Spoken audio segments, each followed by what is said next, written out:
All right, Ten Commandments being in American classrooms, maybe not a bad idea. Forced to being in the classrooms, probably not a good idea. It's important for us to see a breakdown of the structure of the Ten Commandments because it's the only thing in the Bible that God actually wrote with his finger. Also, it plays a key part in the last days, so maybe we should pay attention to it. Let's look at a little breakdown of it. Why don't we? Probably the quintessential place for the Ten Commandments in the scriptures is Exodus 20 when God spoke them from Mount Sinai.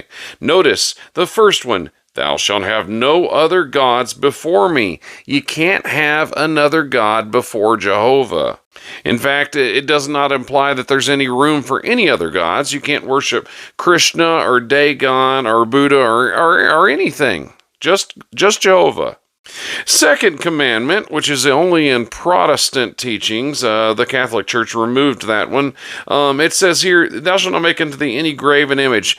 It's a very long commandment. It's talking about idols and statues. Do not make any representations of God because we do not know what God looked like. Also, pagan nations were prone to worship idols, and Jehovah did not want them making idols in their religion. The third commandment deals with taking the name of God in vain.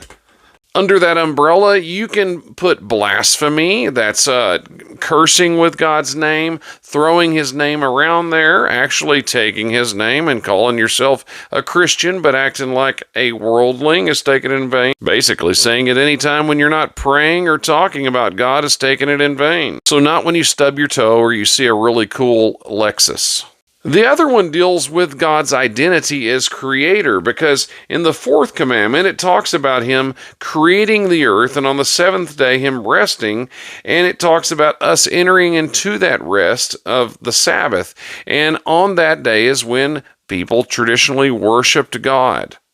So the first commandment, no other gods before me. The second commandment, don't make any idols. That's about how you worship. Third commandment is how you talk about God. Fourth commandment is recognizing his position as creator and also the time of when you worship him. The last six are very clearly dealing with your fellow man.